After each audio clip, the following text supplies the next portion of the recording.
Welcome to MuggleCast, your weekly ride into the wizarding world. I'm Andrew. I'm Micah. I'm Laura. Eric isn't here this week, but we are joined by one of our Slug Club members, Emily. Hi, Emily. Hi. Hailing from the Pacific Northwest, you were just telling us about your great forest life. Yeah. You should call your wooded area the Forbidden Forest. Yeah. Come to think of it. It's a nice idea. Yeah. Well, welcome to the show. It's nice to have you on here. Can we get your fandom ID so we can learn a little bit about you? Yes, absolutely. So my Hogwarts house is Hufflepuff. Highly identify with that. I have not retaken the new test, but I've taken it twice other times and I always get a Hufflepuff, so hopefully. My Ilvermorny house is Thunderbird. My favorite book is probably book 3, and my favorite movie is maybe movie 4 or 1, because 1 is so nostalgic, but Yeah. I think 4, I just really liked seeing a lot of the other schools and how they decided to portray them. I think it's really cool. My Patronus is a porpoise. And A porpoise. What a fun word. I know, and it's not even dolphin or anything. It's a porpoise. It's really cute when it would like bound around the screen because it actually looked like it was like diving in the water. It was a cute one. And then my favorite Goblet of Fire character is probably Winky. I just found her so interesting to read and adorable, and she had sort of a lot going on. It was very different than any of the other characters really we'd ever read. Yeah. So the reason we asked you that question is because we are going to review the Goblet of Fire Illustrated Edition, which came out just a few days ago. So welcome to the show, and thanks for your support. yeah, thanks you guys. And we will also do chapter by chapter for Order of the Phoenix. So covering 2 books today. Big episode. Yeah. But first, Micah, you just got back from LeakyCon, right? Yeah. Eric and I were in Boston last weekend for LeakyCon. They were celebrating their 10-year anniversary. It's where it all started in Boston. And we had a really great time. We did a bonus MuggleCast, actually. We were talking before the recording. Andrew, you asked me, how could it possibly be 45 minutes long? And I said, well, I was recording with Eric, so there you go. But no, in all seriousness, there was a lot to talk about. We did 3 really great panels together, and then Eric did an additional one with his buddies over at Hogwarts Radio. And it was just a lot of fun. For listeners who I think maybe joined in the last couple of years, they don't know necessarily of the playful rivalry that we have with Pottercast, which is led by Melissa and Ellie, who is also responsible for LeakyCon. And the first day we did kind of this retrospective panel looking back on podcasting. And there were also 2 other podcasts that were on that panel. Mike from Potterlist. And if you don't know about Potterlist, he had started this podcast having never read the Potter series before. So people were kind of going along on the ride with him. And then also Ariana and Vanessa from Harry Potter and the Sacred Text, which I think is pretty self-explanatory in terms of what they do and comparing the Potter series to different sacred texts. So it was a lot of fun. Saturday, we played this game against Pottercast. And Andrew, you were notably absent. John Noe called you out for not being there. He'll live. And you honestly put us at a disadvantage, to be quite honest, because they have all 3 of their hosts were there. And then, also Laura, I'm going to put some blame on you here as well. Because you could have been there too. No, I couldn't. I had a wedding last weekend. Oh, well, yeah. Okay, fine. Sounds like a better excuse than whatever Andrew's going to come up with. But anyway, we played 3 games. We played Heads Up, which was really cool because the audience could also see the character's name. And then we played Family Feud and then Fishbowl. And with Fishbowl, you have to pick from 2 different bowls. And one of the categories was related to Harry Potter. The other category was just completely random. And you had to create a 3-minute podcast on the spot, improvise about whatever the 2 topics were that you pulled. And we were very lucky to get Louis Cordice, who played Blaise Zabini in the Potter films. He joined us for 2 of the games, and another one we had an audience member come on and join us. Okay. And, so what do you need us for? You have Harry Potter movie stars joining you. Okay. Woe is you. Really quick. he was great at the improv. However, the first game that we played, let's just say his knowledge of the Potter series and their characters is somewhat lacking. He brought, now, a quick story. He brought a balloon onto the stage at the very beginning of the game. I think it was left over from like the Wizard Rock concert the night before. It was a yellow balloon, and he brought it on stage with him. And as he was departing after that first round of games, Chris Rankin, who was hosting this, turned to him and said, "I think the balloon would have done a better job." Oh my God. It was a little tense. I gotta say, I don't blame some of these actors, though. They just don't live and breathe Harry Potter. They came in to shoot the movies, and that was it. So It's a little awkward when they go to these Harry Potter conferences because they don't know their stuff, and everybody expects them to. So I don't blame that actor, but maybe he should brush up a little more before his next Harry Potter convention. Mm-hmm. And then on Sunday, we did our live show with Chris Rankin, who played Percy Weasley in the Potter films, and that episode is available for people to listen to. A lot of fun. We just really enjoyed ourselves, and of course our MuggleCast meetup on Saturday night at Hopster's Brewery in Boston, and we had probably close to 35 people show up, so it was really cool getting to meet all these listeners. Good stuff. Glad you guys had a good time. Mm-hmm. All right, so moving on, let's talk about the Goblet of Fire Illustrated Edition. The Illustrated Edition books have been one of our favorite parts of the franchise in recent years. The books are just so good. They are illustrated by Jim Kay. They were coming out yearly, and then he needed more time for Goblet of Fire, so there was a 2-year gap between Prisoner of Azkaban and Goblet of Fire, and it looks like that's going to be the case for Order of the Phoenix as well. So I actually want to start with Laura's thoughts on this book because, believe it or not, dear listeners, this is her first illustrated edition. Yep, I'm getting called out twice in one episode. What's your excuse, Laura? Did you have weddings when the first 3 illustrated editions came out? On all 3 of those release dates, I had weddings I had to be at, and I just couldn't recover. No, I think the thing is, to be honest, had not really paid attention to the illustrated editions. I heard great things about them, but I also have my like ratty old copies of Harry Potter that I go back to, and to me they're like a great sense of comfort that they provide for me. So I guess I never thought about the illustrated editions as being able to like supplement that. I was wrong. It's understandable. Yeah, I got my Goblet of Fire illustrated edition like couple days after it released because Andrew messaged me and was like, "Hey, you need to order this for the show." And I did, and I'm really glad I did. It's gorgeous. I think what strikes me about it is I appreciate that Jim Kay doesn't seem to be overly influenced by the films. Yes. I don't know if he's watched the films or if he's like specifically opted not to. But I really feel like when I'm studying this artwork, it's clear to me that it is based on the text and not on Hollywood. Yeah. Because there are certain things he gets right, like Hermione's buck teeth. Yes. He gets those right. right. I didn't notice those. Yes. Yeah, Hermione is the best. Yeah, I'm like, oh my God, he actually gets her right. Mm-hmm. And I love the fact that we get a Ginny portrait. I figure Eric was over the moon. Is this a good time to go into like my favorite part? I don't want to step on anyone's toes. I particularly loved the depictions of the 3 tasks. In this. These were just stunning full-page, multi-page sections where you're seeing all the different dragons. They even had a page where there was like a comparative chart of each of the dragons, which was really cool. Also loved everything under the lake during the second task and seeing the mermaids.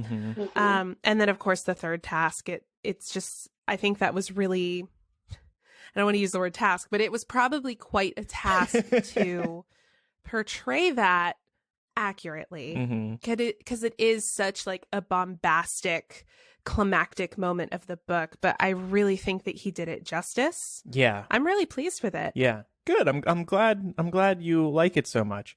I know one of your hesitations as well was you had said to me, I thought this was going to be a lot more expensive.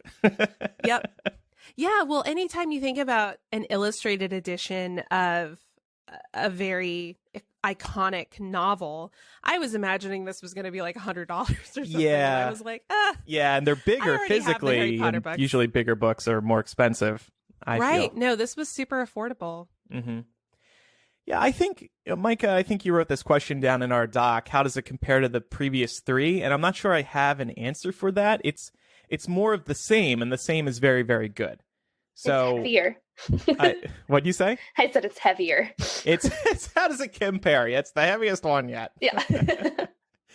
Yeah, it is. But I mean, it's also just so beautiful. I love the full page illustrations. Some of them, you just turn the page and you get hit with this, and it just takes your breath away. There's also illustrations that take up 2 pages. There's an incredible scene from the first task on page 230. It's just the entire 2 pages are engulfed in flames, and you see Harry on his broom. It's just striking. Yeah. What do you think, Micah? Well, I probably put that question in before I got a chance to sit down and take a look at the illustrated edition. It's probably not even fair to compare them from one book to the next, because I think the task just gets that much more daunting for Jim Kay from one book to the next, especially as they get larger. So I think he did an amazing job. And I'm sure there are things that are on the cutting room floor that maybe somewhere down the line we would get the opportunity to see. But when we got that initial review, it just seemed like maybe some things were not as good as previous books, and maybe that's what prompted me to put that question in there. But I didn't really even notice going through where there was chapter art that may have been missing. Maybe in the middle, a couple of chapters there was just pages of text. But overall, I was really, really impressed with this book. And my favorite illustration actually was Dumbledore taking Harry's name out of the Goblet of Fire. Ooh, or when it gets shot into the air.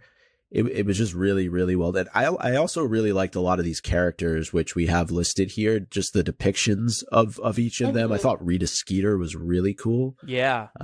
Crumb really shocked me. He was hilarious. He looks nothing like he does in the movie. I was like, wait, what character is this? He's super skinny. He's got dark black hair. It's falling over his eyes. He looks like an emo punk. He looks like a Twilight character plus a character from Game of Thrones. It's really yeah, he's like creepy. an Edward Ramsey. There you go. Wow.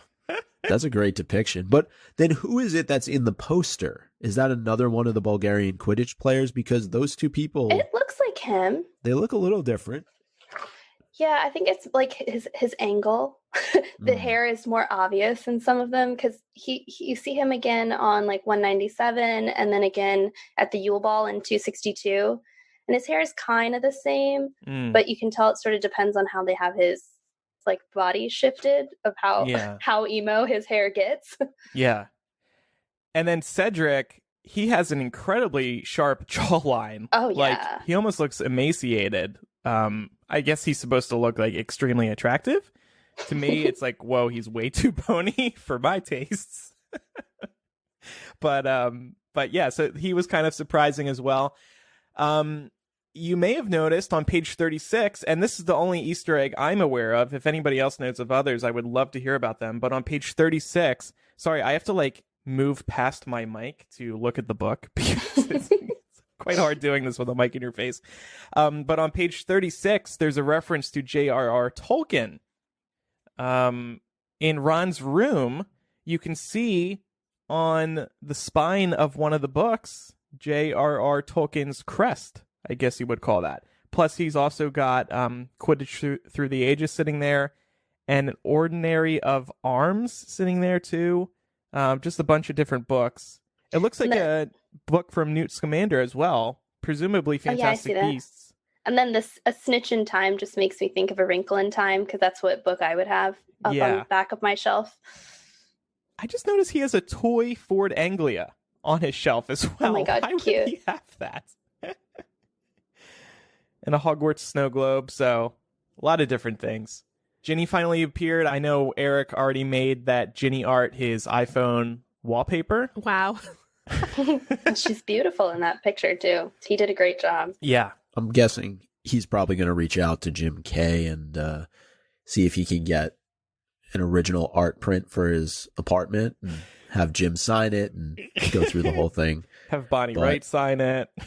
Yeah, well, why not? The other thing I really did like about this book was just the fact of him bringing to life some of the characters that you otherwise maybe wouldn't have seen, especially in the movies, right? We don't have Ludo Bagman. And I noted that Ludo Bagman looks like a drunk Arthur Weasley who dressed up like a Hufflepuff for Halloween. That's pretty accurate. Yeah, accurate. Yeah. And also Hassan Mustafa, who's the referee of the Quidditch World Cup, probably never would have thought about him actually getting any sort of art in any book, and yet he's there. Yeah. So I just like the fact that there's a little bit more obscure characters that are brought to life in this book. And it really enhances J.K. Rowling's story. I know a lot of people critiqued the movies, especially the later ones, because they kind of felt like they were getting away from the magic, the whimsicalness of it all, so to speak. And this, by featuring characters like this referee or Ludo Bagman, we finally get to appreciate every single character in J.K. Rowling's world. And maybe he is looking at the movies and being like, hey, they didn't feature Ludo Bagman. They didn't feature Hassan. They didn't feature the Blast-Ended Scroot, who makes an appearance in this book as well. Maybe this is my chance to show these characters off. Another character who really shocked me was Mad-Eye Moody. Yeah. Mm-hmm. Looks nothing like he does in the movie. And yeah, he is scary. Well, he's much closer to the actual character description in the book. Yeah. Exactly. And that's what also makes the illustrated edition so good. Yes. It's loyal to J.K. Rowling's writing. Well, same with the Voldemort before he was revived. His little red monster baby-ness is very different of how they decided to do it.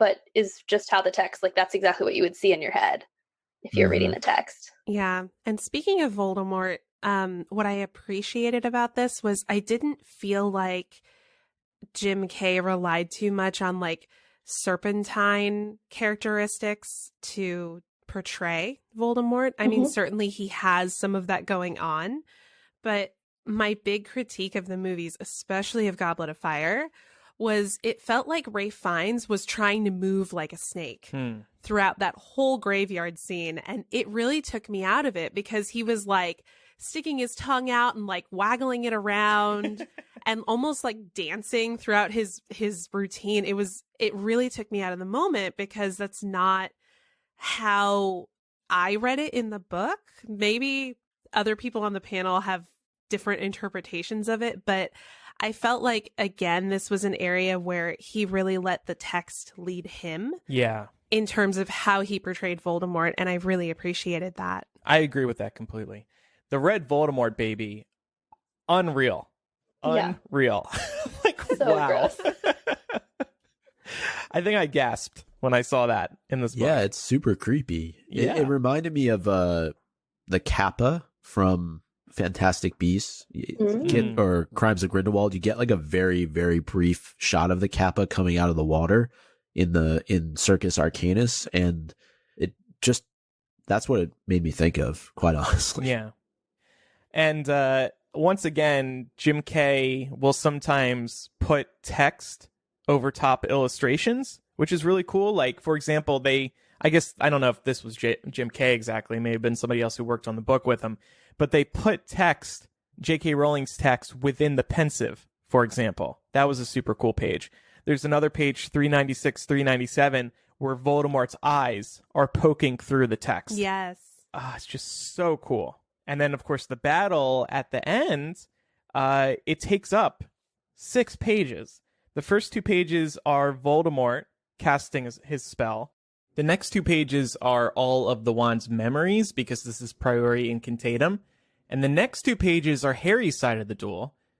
So it's this beautiful 6-page spread that emphasizes just how important this duel is.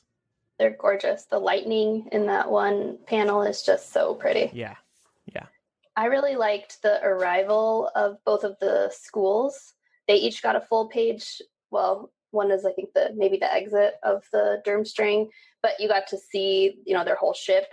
And then the arrival of the Beauxbatons with all their horses and flying over, and like it's very active and it looks almost 3D coming towards you, and the color scheme is just like so pretty. Like their horses are beautiful. Yeah. And then to think, they drink single malt whiskey. I just think that's so funny. Yeah. So that's my favorite illustration. I think that's on page 156, 157.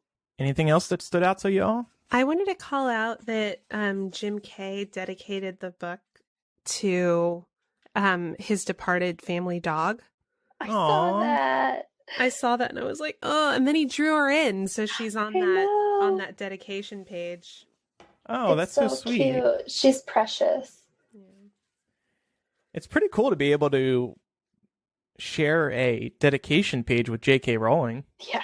Pretty dope. Yeah, that's definitely a career moment.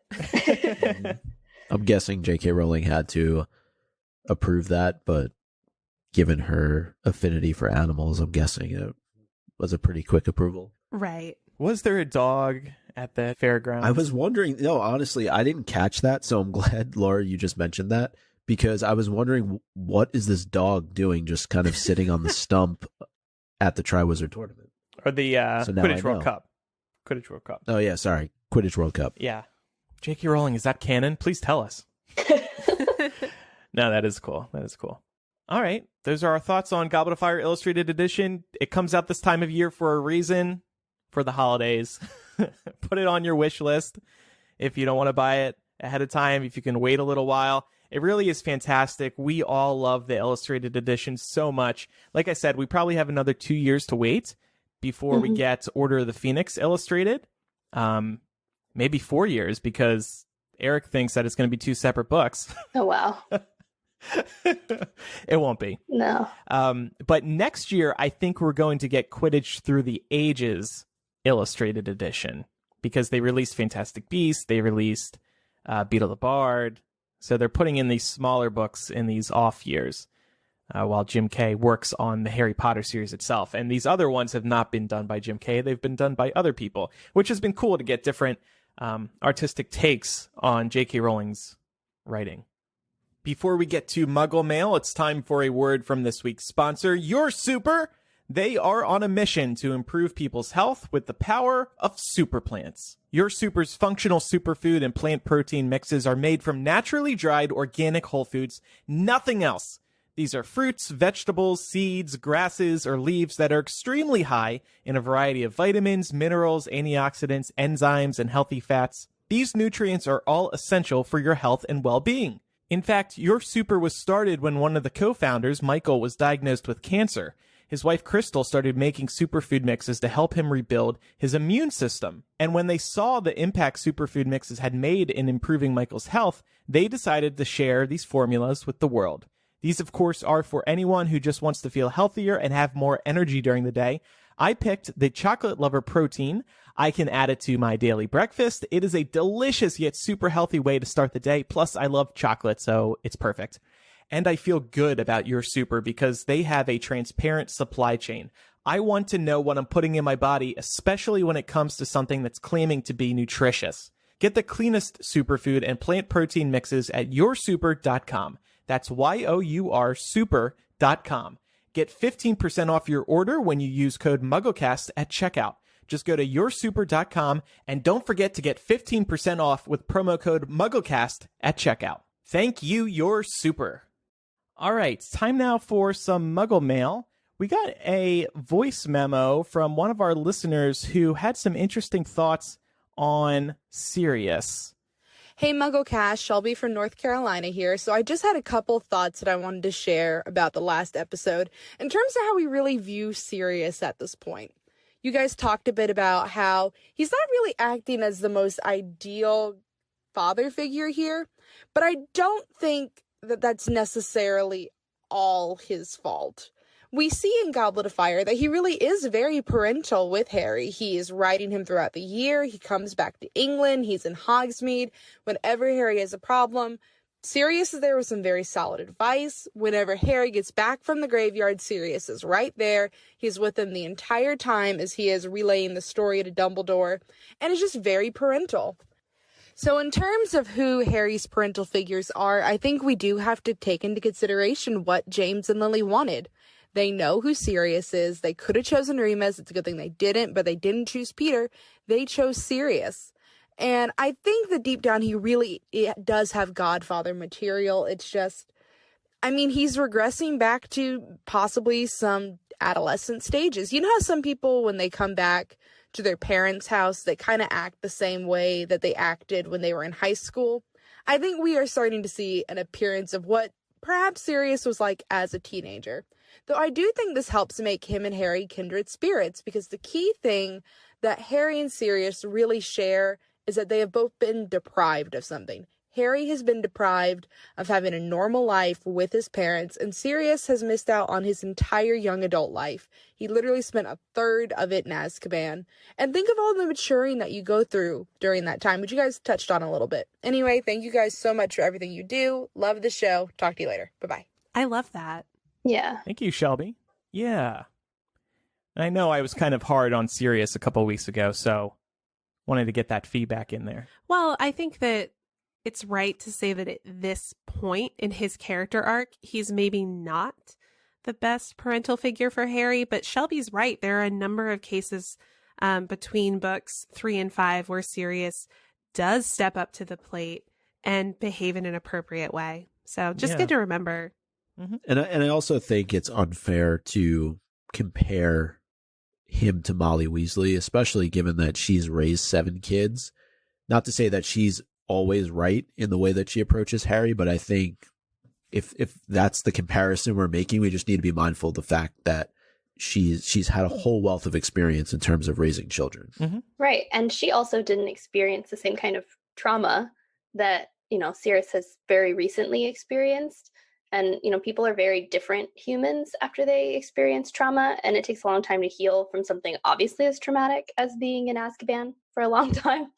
So I think that when we see him here, I really liked her point about being in your parents' house kind of makes you feel that way. But I think it also kind of reminds him a little bit of just so much of what had already happened that it might be a little, triggering of, the trauma that he's trying to process and heal from. Next email comes from Shannon, who said, "Hey guys, I was just listening to your discussion on chapter 4 with all caps Harry and wanted to add a couple of pop culture references I kept thinking about. In response to Andrew's question of how do you hear the scene playing out, I always see Darren Criss's version of Harry in a Harry Potter sequel yelling, 'I'm in a rage. This is the maddest I've ever been.' I don't know if that's how he does it, but I don't know how he did it. Yeah. That's now what Academy Award winning Darren Criss? Is that, or Emmy Award winning? Yeah, he won something, didn't he? One of those. Yeah. Not Academy Award, probably an Emmy. Okay. Anyway, my other thought was about why Harry needs to react that way to Ron and Hermione specifically, and it made me think about a quote from the Sisterhood of the Traveling Pants. I think it's slightly different in the book, but I don't have that handy at the moment, and Google is giving me the movie version. It's, quote, "Maybe, sometimes, it's easier to be mad at the people you trust. Why? Why is that? Because you know they'll always love you, no matter what. So Harry needed to vent that frustration and anger, and he just happened to come face to face with them first, or second, after Molly, but they're also the 2 people he trusted most to love him, despite his need to be quite awful to them in those moments. Anyway, just wanted to throw in my 2 cents. Thanks for all you do." Yeah, I get that. That's one benefit of having friends sometimes. You can vent to them and they'll take it and deal with it because that's what they're there for. Yeah. And the text shows like Hermione understood that too. They were expecting him to sort of act this way.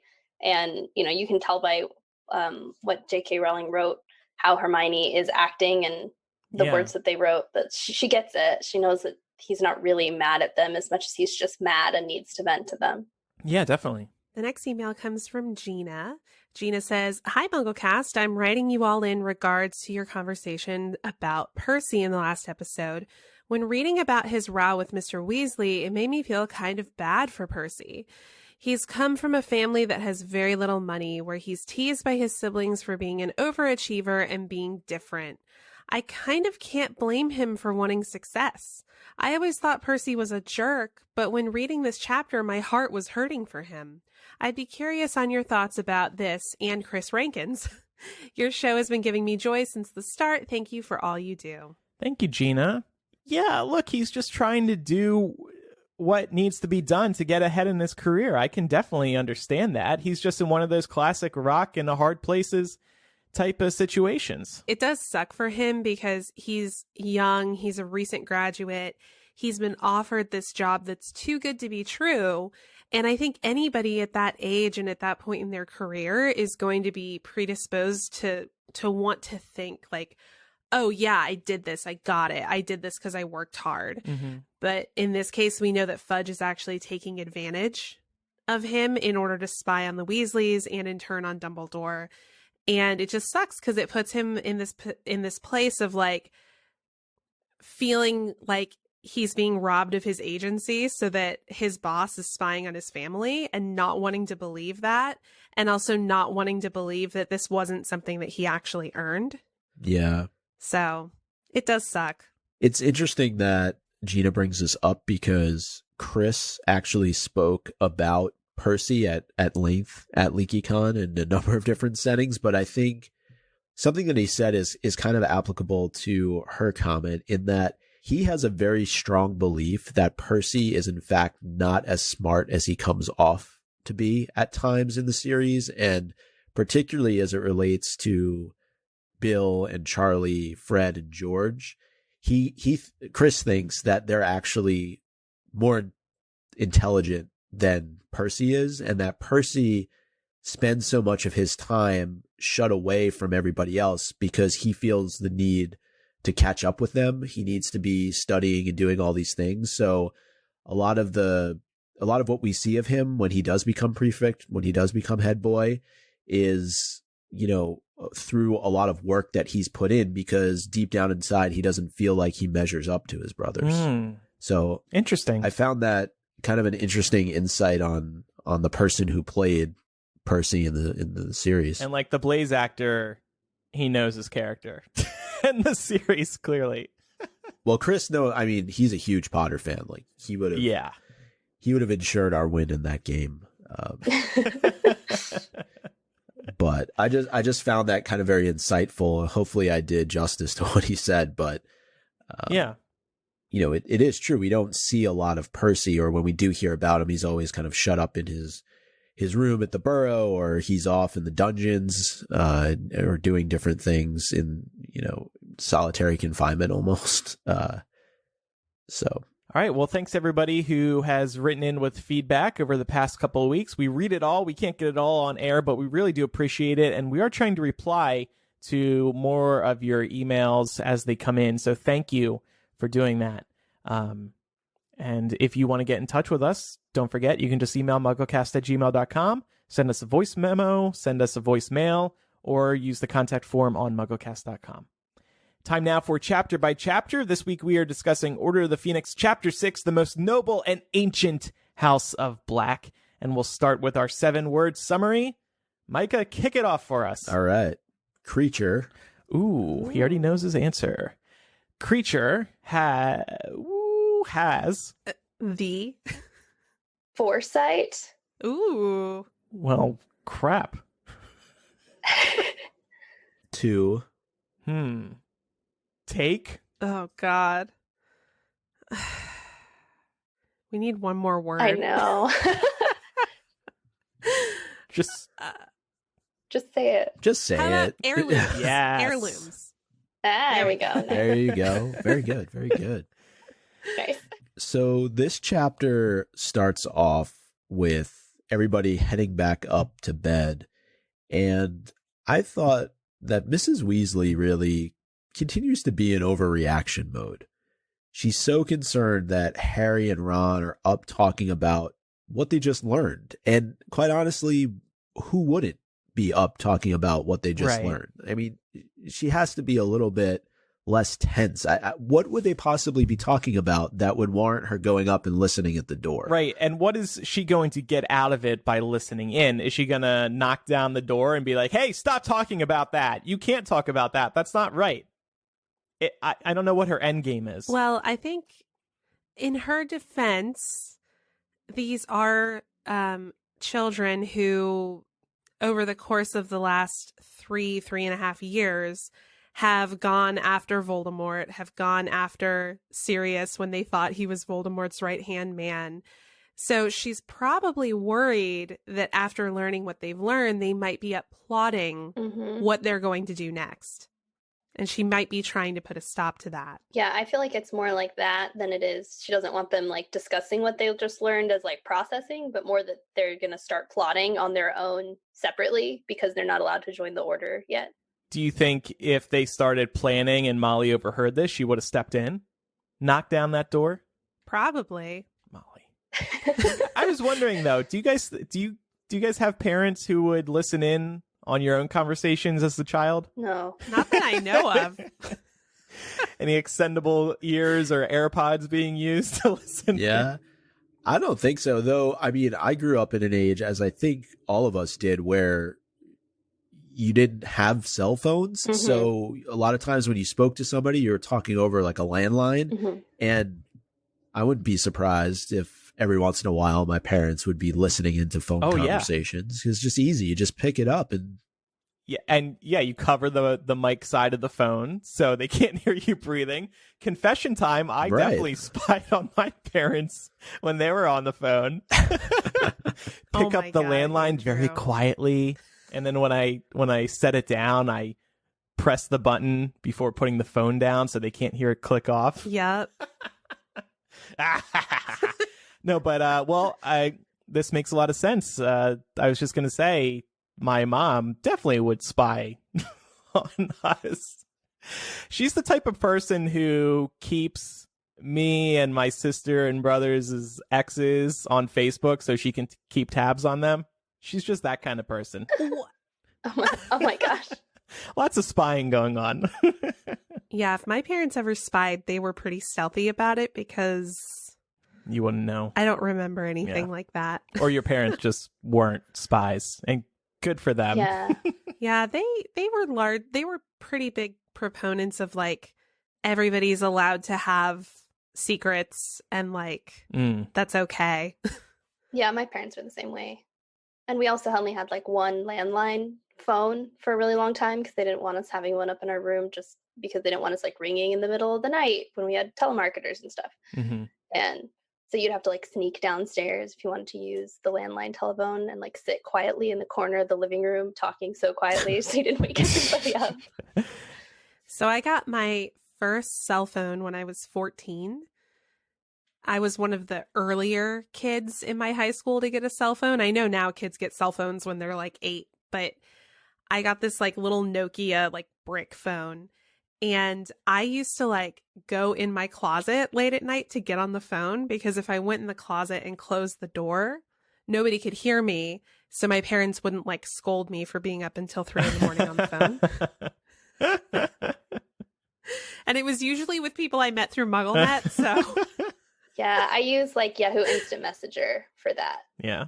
That's because we had a computer in our room. But so, Laura, you saw a parallel between Molly and Umbridge here? Yeah, I thought it was really interesting because both Umbridge and Molly are working to try and restrict the flow of information to these underage wizards. I will say it's for very different reasons. Molly is trying to actually protect them, whereas Umbridge is trying to protect the Ministry. But it is interesting to see these two female figures in Harry's life pushing to try and prevent information from reaching him. Yeah. Well, and Dumbledore spent the whole beginning trying to prevent any information from reaching him too. Which I know we'll talk more about Dumbledore later, but that's also such a huge sort of parental figure-ish in his life that is trying to keep him out of the loop. You mean Dumbledip? Because he keeps dipping out on him. Dips out on him. Comes and visits when he's sleeping. I also found it interesting that the only information that's news to anyone except Harry is this weapon that they were talking about at the end of the last chapter. So Fred and George also popped down to Harry and Ron's room during this. That was so funny. And Yeah, but it's a very brief mention, but it's also, I think, made to have readers understand that Harry is still kind of on the outs, despite the fact that he just kind of sat in this information session. Pretty much everything that Ron and Hermione and Fred and George learned wasn't anything new to them because of the extendable years that they had throughout the course of the summer. The only piece that's new is the weapon. So I still think if I was Harry, I'd kind of be a little bit upset here that everybody knew a lot more than they were letting on. Yeah. So Molly is really trying to keep everybody busy, and I think keep them from having these types of conversations amongst themselves. And the way that she's doing that is by having them clean out the Black family house. And I really like the fact that it's described as if this house is fighting back and not allowing itself to be cleaned. Mm-hmm. And it's just a very interesting parallel as well, because the motto of the Black family is always pure. And the fact that they're trying to cleanse this house, I just thought was kind of cool, the way that it's all being. But I think J.K. Rowling is also talking about how long it's been since it's been cleaned, because it's like when you let a pot sit dirty for a really long time, it takes forever to clean it in some cases. And I think... Well, and if you don't clean things for a long time, they will literally take on a life of their own. Like we see here, where there's like literally creatures that have taken up residence in all the nooks and crannies of the house that haven't been maintained for so long. Not in my place. I'm a clean freak. No dust in Andrew's house. No doxies in your curtains or anything, Andrew? Nope, nothing like that. I just thought it was kind of a cool parallel that this is a pureblood home, and yet they're trying to cleanse it of all the crap that's the impurities kind of piled up. Yeah, exactly. Yeah. Well, and I found it also, I mean, yes, I can see how Molly's having them clean, but like having Sirius do I just kept thinking of the Marie Kondo, like tidying up situation of how he's like going through each item and like, oh, does this spark joy? Or like, does this trigger me? Like, can I throw it away? Like, whereas it's completely different to, Kreacher. And that's all I could kind of think of. And it's probably therapeutic for Sirius because he's been cramped up in here and not allowed to leave anyway. So in order to, do something productive, at least he can like sort through and throw out a bunch of stuff that has really bad associations for him. Which is pretty much everything in the house. Exactly. Everything he can remove without being stuck on the walls. Nothing sparks joy for Sirius, except maybe Harry. So something that I thought was interesting about this whole cleaning sequence is that wand magic doesn't work on doxies. They have to use that special spray to take care of them. And it just got me thinking about pest control in the wizarding world and why wand magic that seems to work in countless situations might not work on some of these creatures. Is there anything in like Fantastic Beasts lore that would suggest to us why this is? I don't think so. I can't think of anything. Because, like, I would say 99.9% of the time, wizards can use their wands to take care of a situation. Well, like, when I think about, for instance, the Cornish pixies from Chamber of Secrets, they're able to stun them in midair. Why can't they do this with the doxies? Why do they have to spray them with this stuff? Is it because they're all underage and Molly's just trying to level the playing field so that everybody's using the same instruments? Or like... maybe teaching them the wonders of cleaning supplies. Well, when you guys have a house, you'll love these too. It made me nervous that they were using Gilderoy Lockhart's Guide to Household Pests. Ooh, yeah. I was like, oh, like just that they decided to name drop that there. I was like, oh no, is it not going to work? Are they all going to have something terrible happen to them? Because I couldn't remember that. They're going to multiply when you spray them. Right, yeah, because like he's not very good at his information. Mm-hmm. Yeah, exactly. I mean, I just think it's also for us reading it, it's just kind of like, oh, they have to kind of get some elbow grease in there too, just like we would if we had to clean our home. It's not all just magic and everything goes back to, being nice and pristine and clean. Like they have to get in there. They have to do some work. Yeah. Take that. I also, it's noted in this area that Well, Sirius says that he's got Buckbeak in a room upstairs. And since the first time I've read this, I've always had a very hard time picturing that. Buckbeak is a very large creature, and for him to be in one of these bedrooms at Grimmauld Place, that poor thing's all cooped up. Maybe it's like one of these new age floor plans. It's like open, got a big old walk-in closet. Love an open floor plan. Me and every person on HGTV's House Hunters. Yeah. But we also got this email from Lindsay that I thought was pretty funny. She said, Sirius is feeding Buckbeak rats. In Goblet of Fire, Sirius gleefully said he himself was sustaining himself on a diet of rats. I guess this is how Sirius fulfills his need for revenge and lives out his fantasy of killing Peter. So funny. Genius. Yeah, That's really funny. Buckbeak typically eats ferrets, right? But I think rats are probably in greater supply. In London. Yeah, right. And in this dirty old house. Yeah, it's kind of not a good place for a stoat to hang out. No. But I'm now subscribing to this idea that Sirius just wants to feed him rats because he's pretending that they're Peter Pettigrew. Great idea. Well, we get a formal introduction to Kreacher in this chapter, and he's quite the opposite of the other house elves that we've been accustomed to in this series. Dobby is definitely a other end of the spectrum. Winky is maybe somewhere in between, but I thought it'd be cool to just compare Kreacher to Dobby and to Winky. It's clear that he is really just not in his right state of mind. And this is actually brought up a couple of times, most notably by Hermione. And I thought that was rather insightful into Kreacher as a character, saying that he's not of his right mind, given what we know he's been through.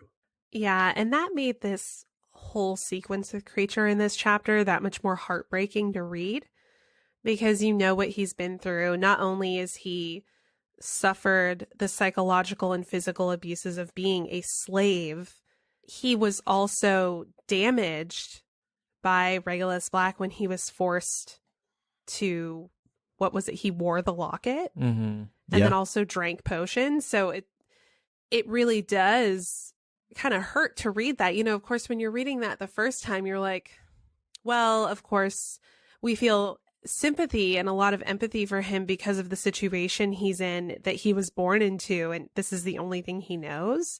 But then you get that added layer of extra level abuse that he got at the hands of the Black family. And it makes this all make so much more sense. Yeah. Yeah, and Sirius has that line initially about Kreacher saying you'd be surprised what Kreacher can manage when he wants to. And I thought that to also be very foretelling for what's to come later on in this book. Yeah. Yep. Also makes me kind of frustrated with Sirius because I'm like, so you know what he's capable of. And you still treat him this way. And you did it anyway. Yep. So while they're going through cleaning the house, there's a mention of a Boggart. And they say, oh, well, Mad-Eye can, take a look and just make sure that that's actually what it is, because who knows? It could be something a little bit more sinister. And I remember there was always a lot of debate as to whether or not Moody could see the Boggart in its true form, or if it was going to just take up the shape of what he feared the most. And I tried looking and seeing if J.K. Rowling ever answered this, but I do remember there was a lot of discussion around this for a while, and I don't know that we ever got an answer. So I'm curious as to what you all think. I mean, his eye can see through the back of his head and he can see through closed doors, right? Yeah. So maybe he has the special ability to see like obscured magic. Kind of like I think about in Half-Blood Prince when Harry and Dumbledore go to the cave and Dumbledore is able to sense magic. Yeah. Just by like touching the walls and things of the cave. And so I wonder if there's something that's maybe a little more like deeply ingrained with Moody because of the abilities he has with that eye. Yeah, I would think that he is able to see the Boggart as well. Because if he can actually look through walls and drawers and whatnot, he should be able to see it in its like neutral state, so to speak. Because it hasn't seen him seeing it yet. Right, exactly. I wonder what a boggart looks like in its natural state. Didn't we kind of get a sense of this in the movies? Like when it was transitioning? I mean, I'm just kind of picturing like a fuzzball type of thing that's floating. yeah, I guess I just wonder if that was a movieism. Yeah. Jim K, give us an illustration. We must know. Yeah. There you go. Book 5 coming up. Boggarts. You're right, Laura. It probably was a movieism. Yeah. I mean, I would almost imagine just Moody looking up through the ceiling and into the cupboard and just seeing this glow or this aura, and he's just able to identify that as being a boggart. Mm-hmm. Harry also overhears Kingsley when he shows up at Grimmauld Place, and he hears him say, "Hestia's just relieved me, so she's got Moody's cloak now. Thought I'd leave a report for Dumbledore." And I felt like this was just enough information for us to get an understanding that the Order are clearly taking turns at doing something. And it's obviously very important if a member of the Order requires a invisibility cloak to be able to do it. Yeah. And Kingsley's also leaving a report for Dumbledore, so they clearly need to be filling him in on what's going on. And it's not just taking turns watching Harry, which is what at the beginning they thought he was doing, because Harry's now here. So they're obviously also watching something else. Mm-hmm. Clearly, it's more important than Harry if they're sending Hestia and Kingsley to guard it. Well, maybe it's related to protecting Harry. Could it be sneaking through the Ministry, trying to get a... Because they were reviewing those floor plans, right, in the previous chapter or two. Could they be trying to get a better idea of how the Department of Mysteries is laid out? Or they're trying to figure out where Voldemort's followers are at the moment? I think they might be standing guard at the Hall of Prophecies. Mm. Because isn't that what Mr. Weasley is doing later in the book when Harry has the dream? Mm. Sorry, spoiler alert. Spoilers. We should have like a little button. Oh, wait, hold on. I got something for spoiler alert. What is that, Micah? Laura, did you hear about that? No. So, really quick story. When I was at LeakyCon, Eric gave me this gift that apparently a listener sent in over a year ago, and he's just now getting to me. So, that aside, it's actually a screaming goat. Ooh. And what you do is you just push down on the goat. It's just standing on a little pedestal, and it makes this noise when you do it. Is but that it's from the goats that yell like people video? Yeah, I think it is. It sounds just like that video. I think so. It's really cool. I enjoy it a lot. He enjoys it a lot. It's great. So if you were the listener that sent it, please let me know. But anyway, yeah, we can use that as our spoiler alert sound from now on. Or anytime the portrait screams, his mother, he can just keep pushing it over and over again. There you go. She screamed a few times in this chapter thanks to Mundungus. Yeah, the doorbell. Laura, that makes sense, though. Right answer, Laura.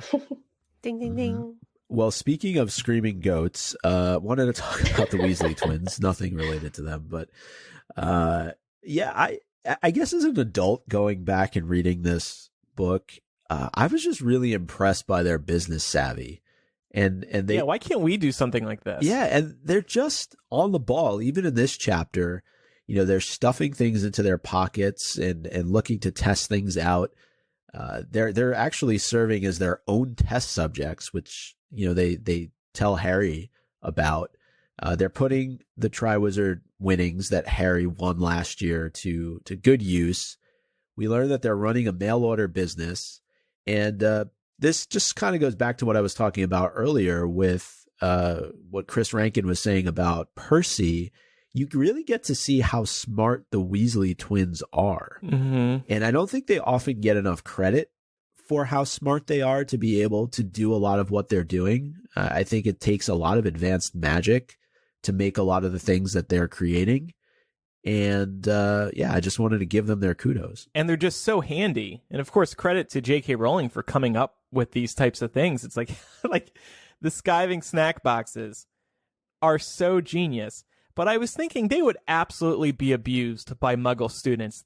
Muggle students would be using them every day. Would Hogwarts kids not? I mean, do we think Fred and George care? Well, but if people are using them every day, then they're going to get banned from Hogwarts probably. They're going to find out what's going on at some point, and then it's a wasted product. But this is intentional, though, writing, obviously, on the part of J.K. Rowling, because it just becomes another thing that Umbridge is able to ban in this year at Hogwarts. And I think that, if Dumbledore is headmaster, I think he lets it slide. I don't really see him cracking down too hard on Fred and George for this side business. No, he probably gets a kick out of all these things. He just won't admit it. I liked your point in the document, though, Andrew, that maybe it's the price. Maybe they're really expensive. So you gotta save it and wait for a time that's really worth doing this. And speaking of money, and Micah, you said adult Micah is very impressed by the Weasley twins. Adult Andrew is sad that Harry didn't negotiate partial ownership of the joke shop before handing the money over. He could have gotten a lot of money out of this endeavor. I'm thinking Shark Tank. You guys watch that show? Yeah, but isn't Harry already pretty well off? Yeah. But greed. He would just reinvest. No. It wouldn't really be worth it to him, I don't think.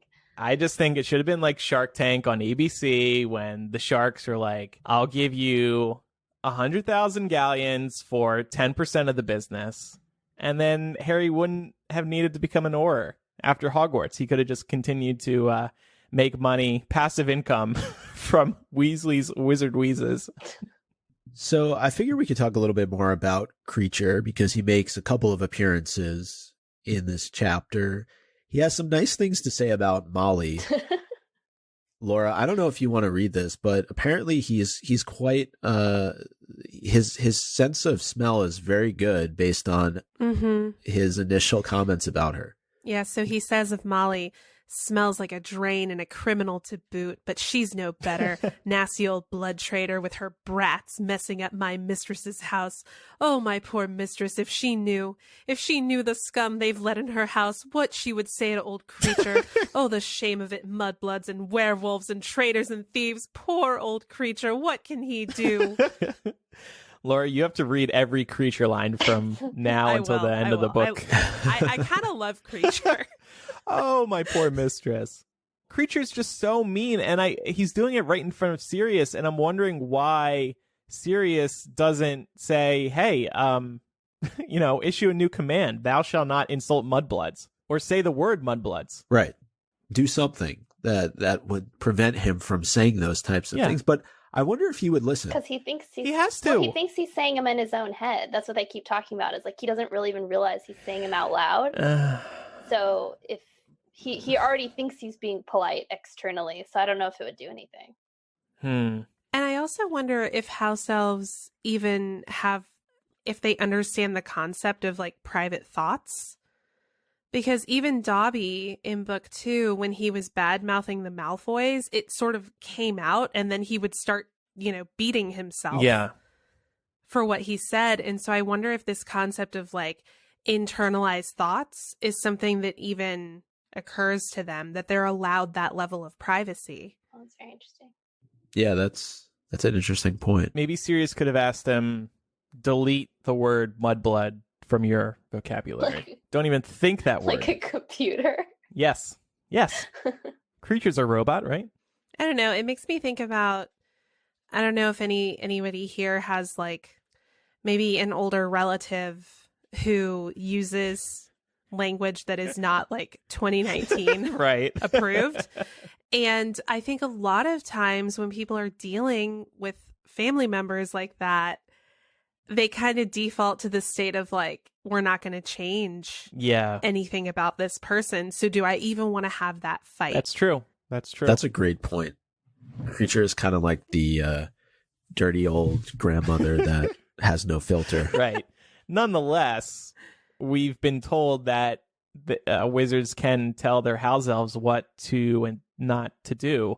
And it's just hard to watch this knowing that Sirius Kreacher's master is right there.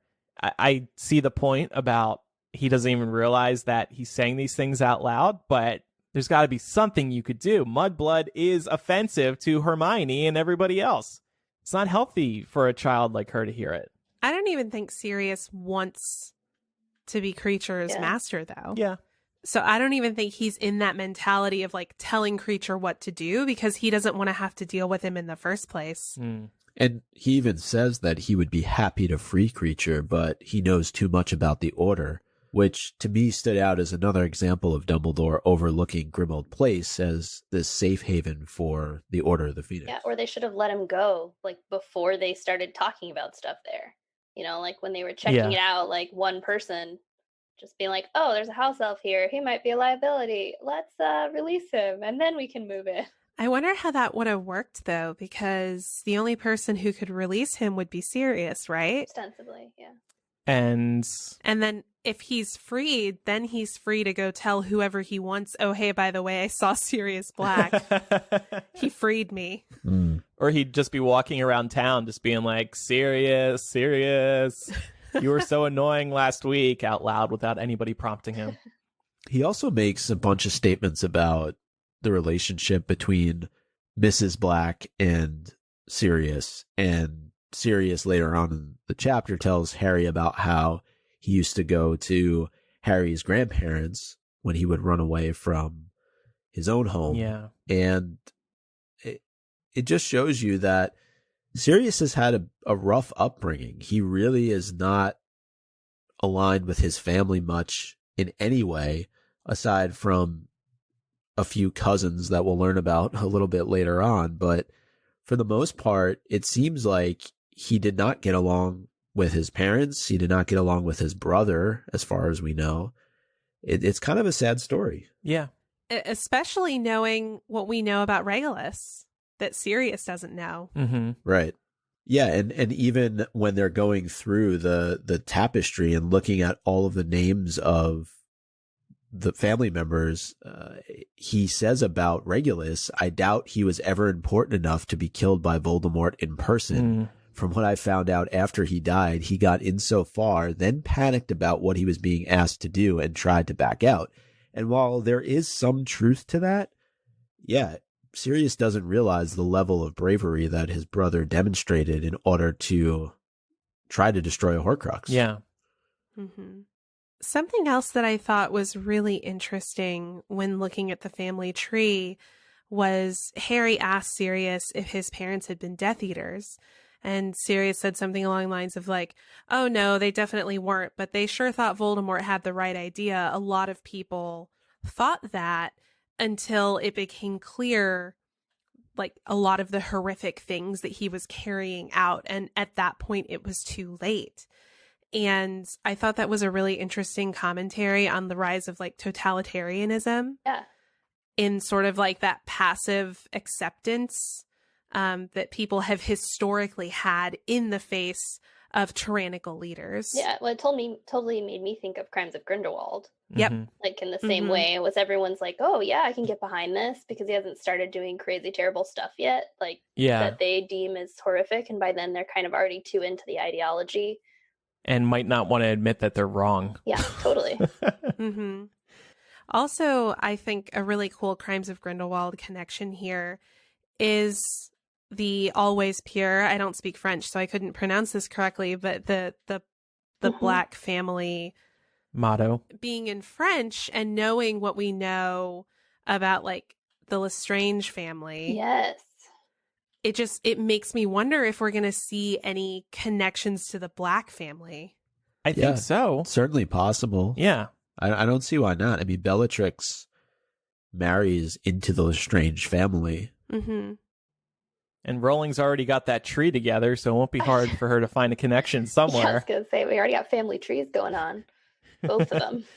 What is the French pronunciation, Micah? We've been waiting. Oh, it's toujours pure. Oh, that's easy. Toujours pure. It's easy, yeah. Okay. Also, the answer to this week's Quizzitch question. Yeah. But I also think Malfoy could potentially be a French surname as well. I think so too. Yeah. So in the scene, Harry, I think, further falls in love with Sirius, and a deeper connection between them grows because Harry finds out that when Sirius escaped Grimmauld Place, he went to James's. And Harry absolutely loves hearing that because Harry, too, wants to run away from home, in this case, Privet Drive, and live with Ron or Hermione or just get back to Hogwarts. Yeah. Mm-hmm. And Sirius, too, despises the home that he has grown up in. So Harry just has found yet another reason to love Sirius so much. And you just add that on top of everything else, and it makes the end of this book all the more painful for Harry and the reader. Yeah, and Micah, to your previous point about Malfoy, that surname, if you tease it apart, it's part Latin and part French. But when you do that, it means bad faith. So yeah, well, definitely a French connection there. yeah. And I think Harry is very shocked to learn that all these pureblood families are interrelated. And Black Sirius makes the point that, well, if you're looking to keep the bloodlines pure, there's only really one way to do that. So a lot of these families, including the Weasleys, are related to each other. And Sirius points out that Tonks is his cousin, and he's related to the Lestranges and the Malfoys as well. And we get a little bit more of character history on Tonks, just learning about her mother and the fact that her mother married a Muggle, and that for that, I believe she was burned off the Black family tree, as was Sirius. Yeah, and I mean, reading something like this, it definitely is jarring, and I think we can see why it's jarring for Harry, because you're like, but wait, if you're all related, then there's some like weird chromosomal stuff at play here. But the interesting thing is that in the world and in many of our cultures, this was not uncommon up until relatively recently. I mean, even if you look at European royal families. Oh, yeah. They're all related to each other. Like everybody is descended from Queen Victoria. So this is like a pretty common thing with, well-to-do families. Yes. Yeah. And what about this idea of being an outcast or being shunned from your family for whether it's marrying somebody who is not like you or for kind of going against the status quo of the family and deciding that they don't want to have anything to do with your way of thinking? I think it's still even very relevant to today's society. Yeah. I think that happens all the time. Yeah, it's awful. It's sad. And Andrew, you said when you were saying like this is one of those things that a good character hates but fans love, is this just going through the family tree? Or well, so we were speaking a few months ago about the Dark Mark, and we had a little debate about why do people get the Dark Mark as a tattoo or buy clothing with the Dark Mark on it and whatnot. Here's another thing, the Black family tree that people absolutely love, and it's kind of an awful Black family heirloom. We're looking at this family of purebloods, and we're looking at this family tree where if somebody defects, they are burned out of the family tree. And people love this thing. I mean, Mina Lima just turned it into wallpaper that you can buy for $100 a roll. People are going to decorate their whole house. Oh my gosh. Or you can buy the graphic artwork, and it's featured in a ton of places. It's just, everybody loves this family tree just because of how beautiful it is. And yet it's so bad. Yeah, I mean, I think that just goes back to the discussion we had about this is fiction, and it's important to be able to draw the connections between these books and the real world instances that have inspired them. But at the end of the day, it's also important to be able to reconcile fiction from reality. Yeah. So I don't think that it kind of goes back to the discussion where it was like, I don't think that people who have like Dark Mark tattoos even are like saying, yeah, I'm all about murder. Right. Like I don't think that's what that means. Right. They like how it looks. Mm-hmm. They like having an emo side to them, a dark side to them. Hey, I have an emo side to me, so I understand. I know. When are you getting a dark mark or black family tree wallpaper? Oh, you're not? Okay. I would not. I would be more likely to get the Deathly Hallows than Fair.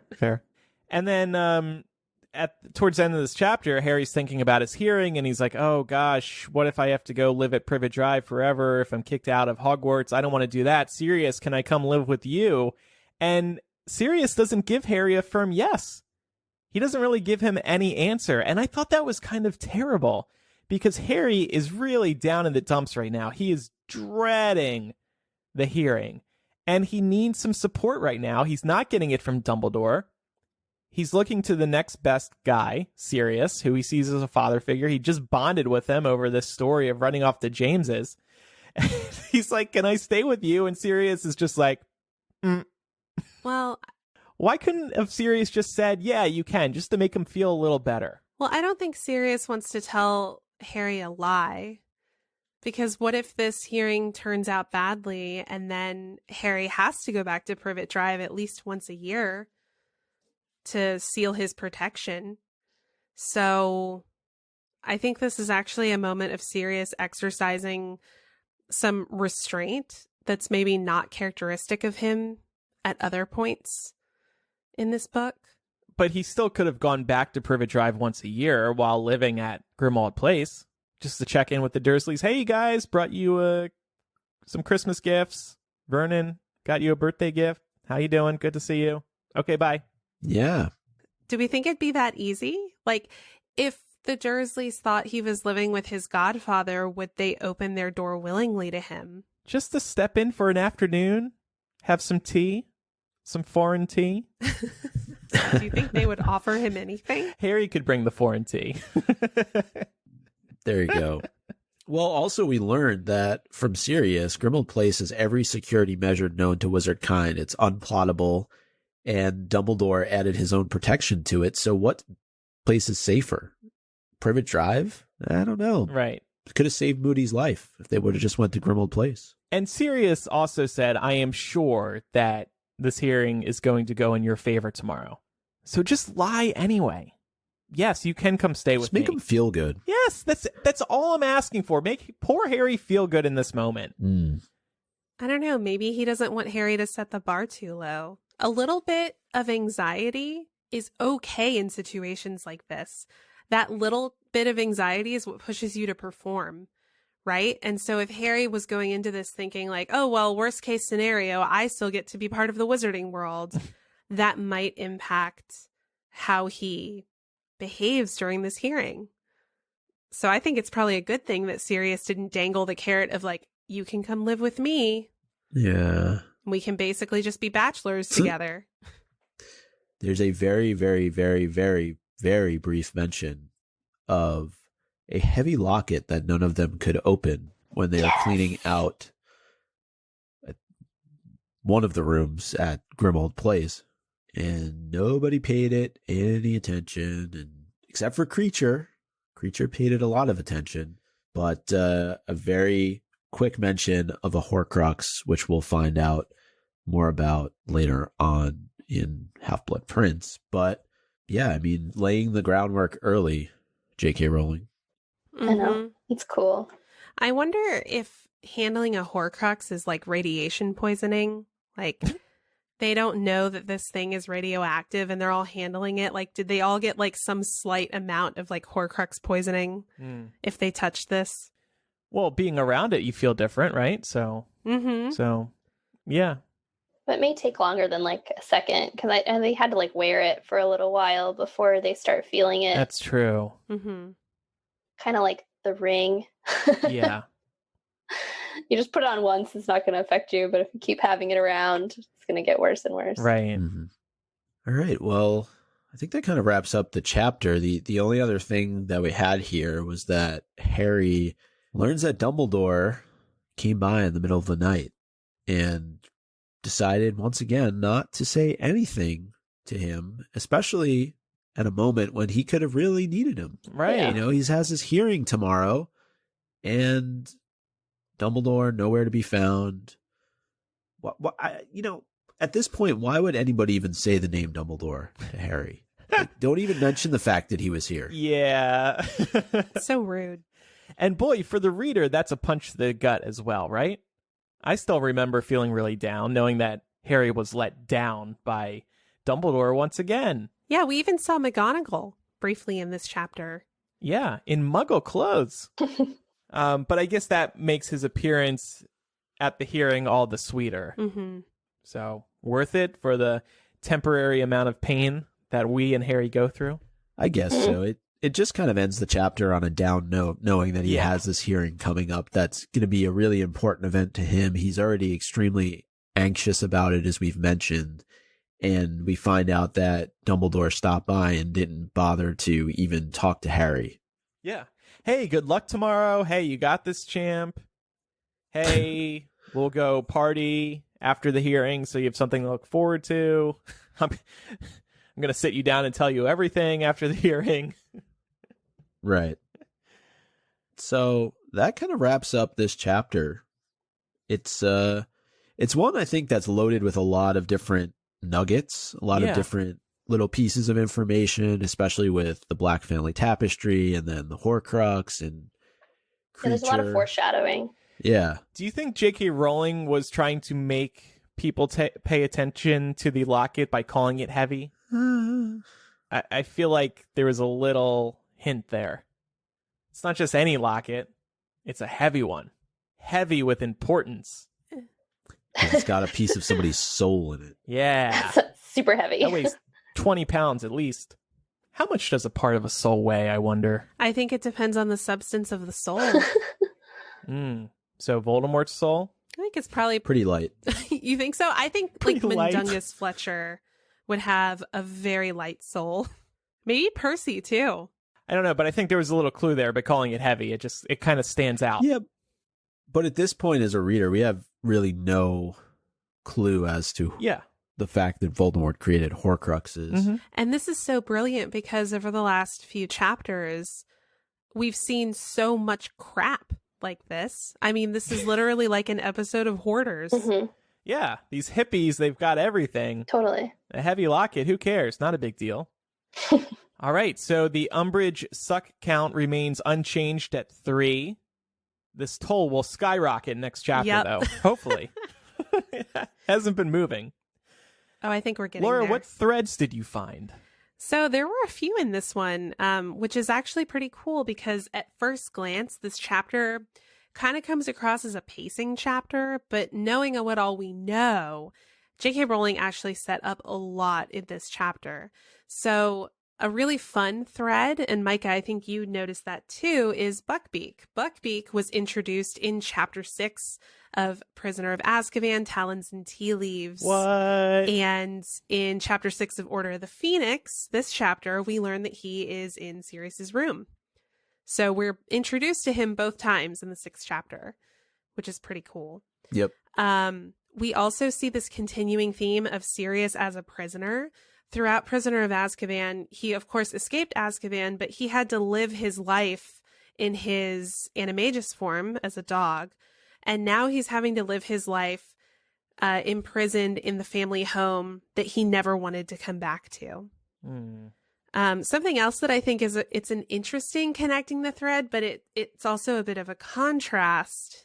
In Prisoner of Azkaban, Harry has pretty easy access to Dumbledore, whereas in Order of the Phoenix, he does not. But in Prisoner of Azkaban, he has limited access to Sirius. And in Order of the Phoenix, he has almost unlimited access to Sirius. So Sirius and Dumbledore's roles kind of flip here between the books, which is pretty cool. And this goes along with Dumbledore being really open with Harry in Prisoner of Azkaban, and Harry being in a place where he's willing to accept pretty much anything Dumbledore tells him. Now that Dumbledore is limiting access, Harry is questioning him like hardcore. Also, just like a little fun thing, Draco is pretty prominent in chapter 6 of Prisoner of Azkaban because this is the chapter where he's attacked by Buckbeak. And in chapter 6 of Order of the Phoenix, we learn that he's related to Sirius, who is also storing Buckbeak in his house. Yeah. In the bedroom.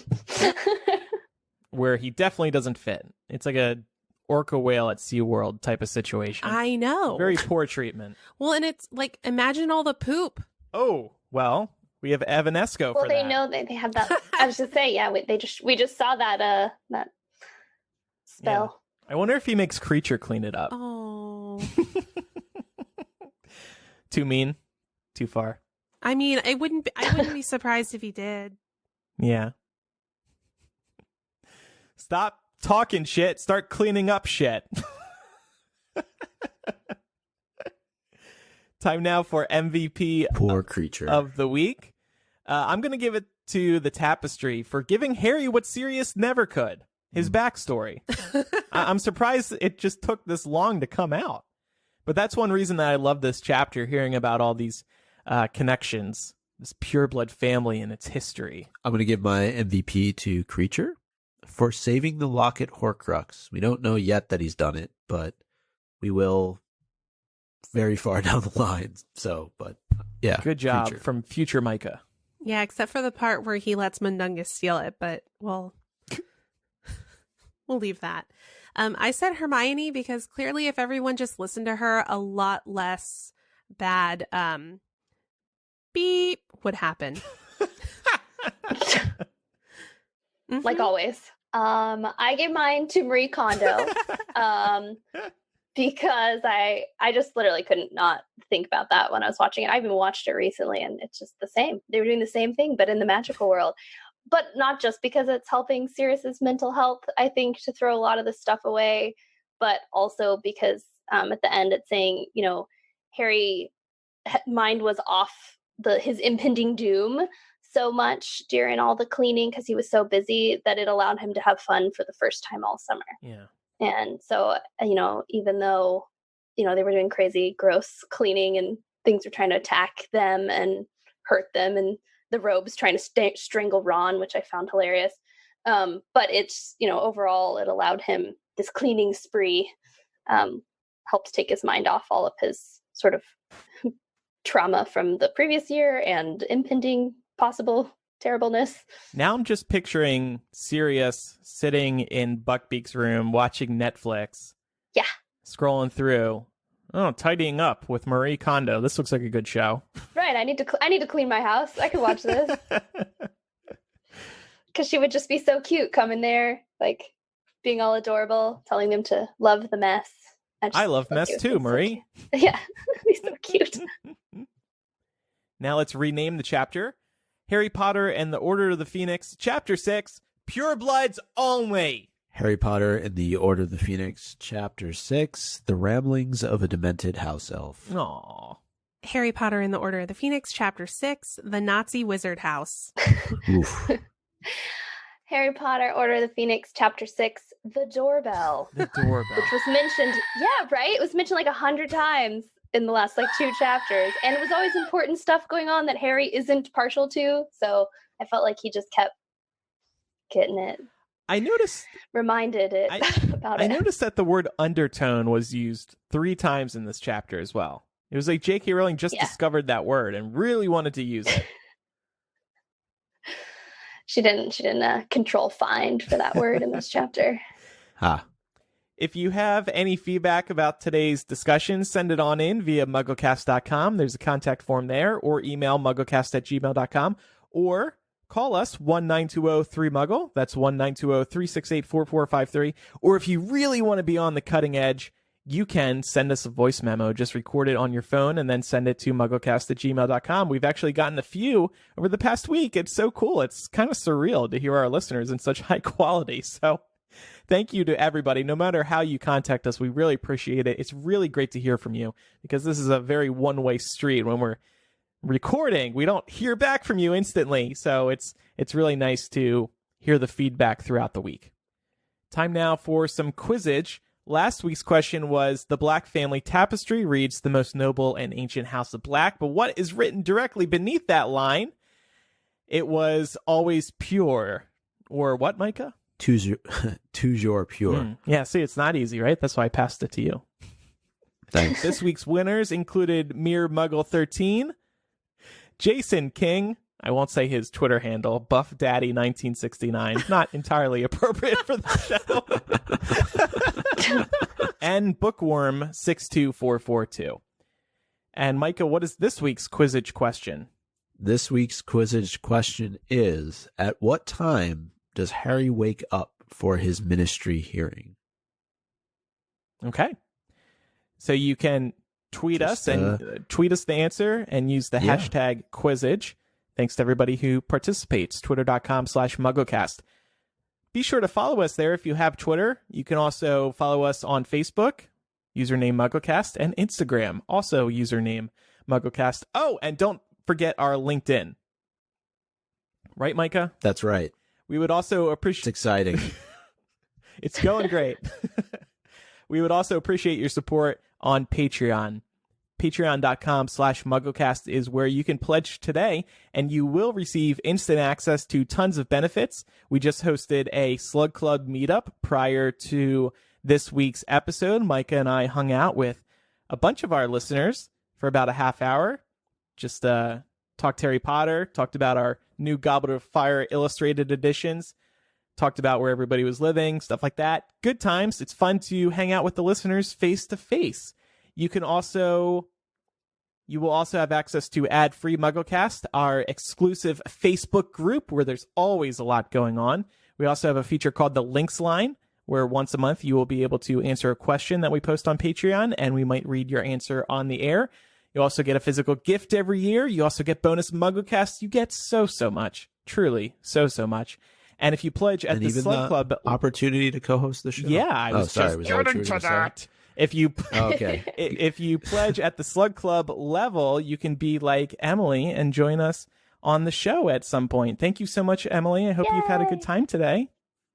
Yeah, it's been awesome. So fun. Micah, Laura, and Emily, it's hard to believe, but we've had close to 80 people co-host the show with us now. Really? Yeah. Wow. The time has flown. It really has. Yeah. I'm really proud of that, and I know it's a benefit that people really enjoy, so very happy that we get to do that. So again, patreon.com/MuggleCast. We really appreciate your support. If you do listen, by the way, and you're not subscribed, please do that. Just hit that subscribe button no matter what podcasting app you use. And if you use iTunes, we would really appreciate a review. Just a quick, honest review. We would appreciate that because it helps new people discover the show. All right, that does it for this week's episode. Thanks, everybody, for listening. I'm Andrew. Micah. I'm Laura. And I'm Emily. Bye, everybody. See ya. Bye. Bye.